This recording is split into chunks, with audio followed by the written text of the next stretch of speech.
Ursula von der Leyen ha presentato la nuova Commissione europea per i prossimi 5 anni, con un collegio composto al 40% da donne e 6 vicepresidenti esecutivi, tra cui Raffaele Fitto, nominato vicepresidente esecutivo per la coesione e le riforme. Fitto sarà incaricato della gestione dei piani nazionali di ripresa e resilienza, PNRR, insieme a Valdis Dombrovskis, commissario all'economia. La presidente von der Leyen ha spiegato che tutte le decisioni saranno prese collegialmente dal gruppo di commissari. La nuova squadra riflette la diversità geografica e politica dell'UE, con 3 vicepresidenti provenienti da paesi che hanno aderito prima e 3 da stati che si sono uniti dopo la caduta della cortina di ferro. Tra le figure chiave ci sono la spagnola Teresa Ribera, responsabile della transizione energetica e della concorrenza, e il francese Stéphane Séjourné, a capo della strategia industriale del mercato unico. Altri membri di rilievo includono l'estone Kaja Kallas come alta rappresentante e la finlandese Enna Virkkunen, incaricata di sovranità tecnologica e sicurezza. In Italia la nomina di Raffaele Fitto è stata accolta con grande favore. La premier Giorgia Meloni ha sottolineato che questo incarico dimostra il ritrovato ruolo centrale dell'Italia nell'Unione Europea. Anche il ministro degli esteri Antonio Tajani ha espresso soddisfazione, evidenziando come questo successo confermi la credibilità e il peso dell'Italia nelle dinamiche europee.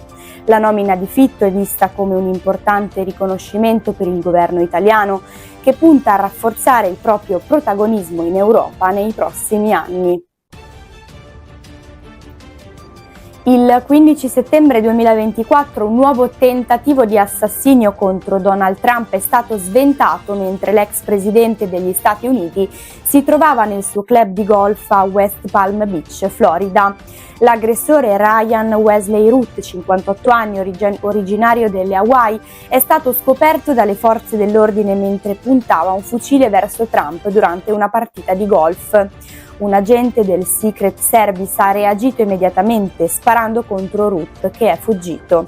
Trump è stato rapidamente scortato via e portato in sicurezza a Mar-a-Lago. Root, con un passato criminale e un interesse sospetto per la guerra in Ucraina, è stato catturato poco dopo grazie alle informazioni fornite da un testimone. Gli investigatori hanno trovato un fucile AK-47 e altre attrezzature nascoste, confermando la pericolosità della situazione. Questo è il secondo tentato omicidio contro Trump in 2 mesi, il che ha riacceso il dibattito sulla sicurezza degli ex presidenti, soprattutto in vista delle imminenti elezioni presidenziali.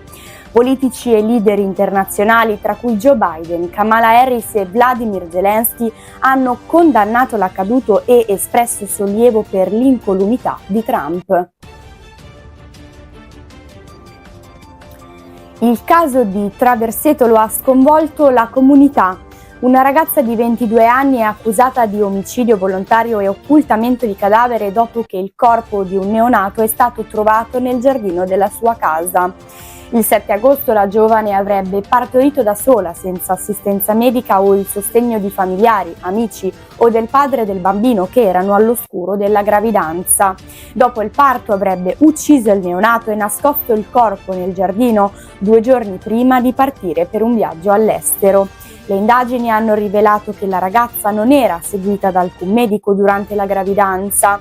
La situazione si è aggravata con il ritrovamento di resti di un secondo neonato risalenti a oltre 1 anno fa, facendo ipotizzare un altro infanticidio.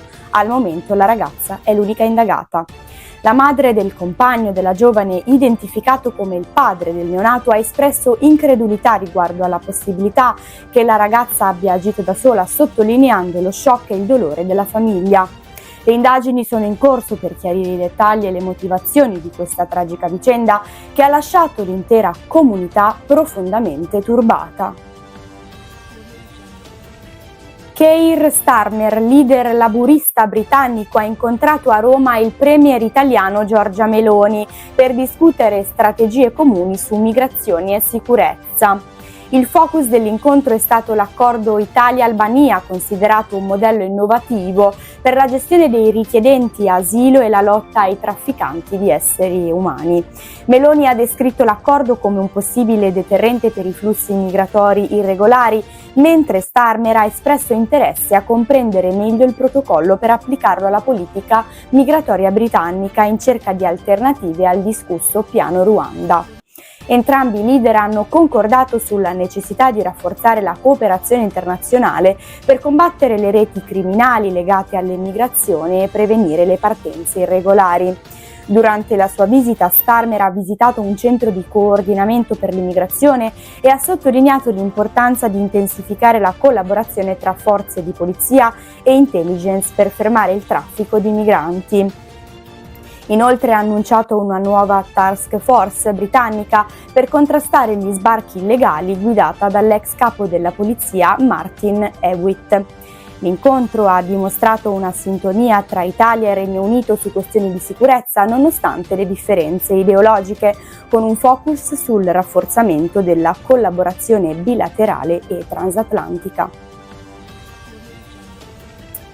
Il processo contro Matteo Salvini riguarda la vicenda della nave Open Arms del 2019, durante la quale l'allora ministro dell'Interno bloccò lo sbarco di 147 migranti.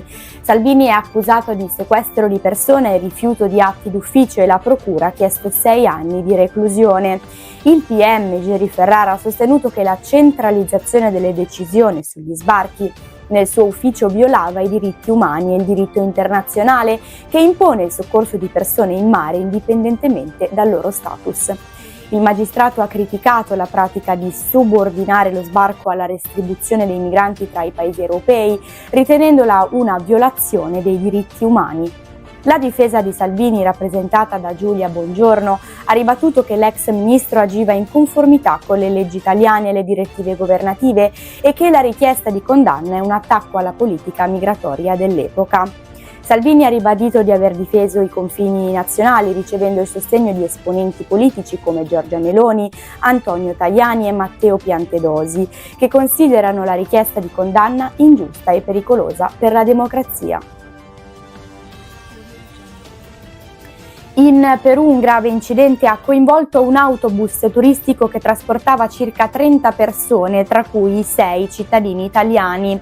Il mezzo stava percorrendo la strada zigzag che collega la famosa cittadella Inca di Machu Picchu alla città turistica di Aguas Calientes quando l'autista ha perso il controllo facendo precipitare l'autobus per circa 15 metri lungo una scarpata. L'incidente ha provocato il ferimento grave di numerosi passeggeri, compresi 6 italiani che hanno riportato fratture multiple.